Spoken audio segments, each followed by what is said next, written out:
রেমিটেন্সের dollar সংগ্রহ করতে ব্যাংকগুলোকে ১২৬.৫০ থেকে ১২৭ টাকা পর্যন্ত দাম দিতে হয়েছে ১৮ ডিসেম্বর। এখন পর্যন্ত দেশের ইতিহাসে এটিই ডলার টাকার সর্বোচ্চ বিনিময় হার। ওভারভিউ পেমেন্ট তথা বকেয়া পরিশোধের চাপ, ক্রমবর্ধমান চাহিদা এবং এগ্রিগেটেড এক্সচেঞ্জ হাউসগুলোর নানান কৌশলে রেমিটেন্সের ডলারের দাম দেশের ইতিহাসের সর্বোচ্চ ১২৭ টাকায় পৌঁছেছে বলে জানিয়েছেন সংশ্লিষ্টরা।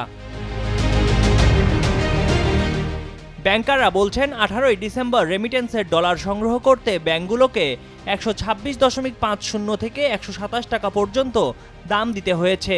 এখন পর্যন্ত এটি ডলার টাকার সর্বোচ্চ বিনিময় হার বলে জানান তারা। এর আগে ২০২৩ সালের নভেম্বরে রেমিটেন্সের ডলারের দাম সর্বোচ্চ ১২৬ টাকায় পৌঁছেছিল। এতদিন পর্যন্ত এটিই ছিল ডলারের ইতিহাসে সর্বোচ্চ দাম। কেন্দ্রীয় ব্যাংকের তথ্য বলছে, চলতি অর্থবছরের জুলাই-নভেম্বর পর্যন্ত সময়ে ব্যাংকিং চ্যানেলে রেমিটেন্সের প্রবাহ বেড়েছে ২৬.৪৪%। গত অর্থবছরের প্রথম ৫ মাসে রেমিটেন্স এসেছিল ৮.৮১ বিলিয়ন ডলার। চলতি অর্থবছরে সেটি বেড়ে হয়েছে ১১.১৪ বিলিয়ন ডলার। কেন্দ্রীয় ব্যাংকের তথ্য বিশ্লেষণ করে দেখা গেছে, আগের অর্থবছরের তুলনায় চলতি অর্থবছরে দেশের ব্যাংকগুলোতে রেমিটেন্স বেড়েছে ২.৩৪ বিলিয়ন ডলার, যা পুরোটাই নিয়ে নিচ্ছে রাষ্ট্রায়ত্ত ব্যাংকগুলো।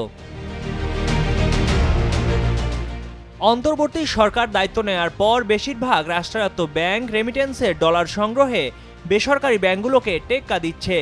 অর্থবছরের জুলাই থেকে নভেম্বর পর্যন্ত সময়ে অগ্রণী জনতা, রূপালী, সোনালী ও কৃষি এই ৫ রাষ্ট্রায়ত্ত ব্যাংক রেমিটেন্স পেয়েছে ৩.৪২ বিলিয়ন ডলার।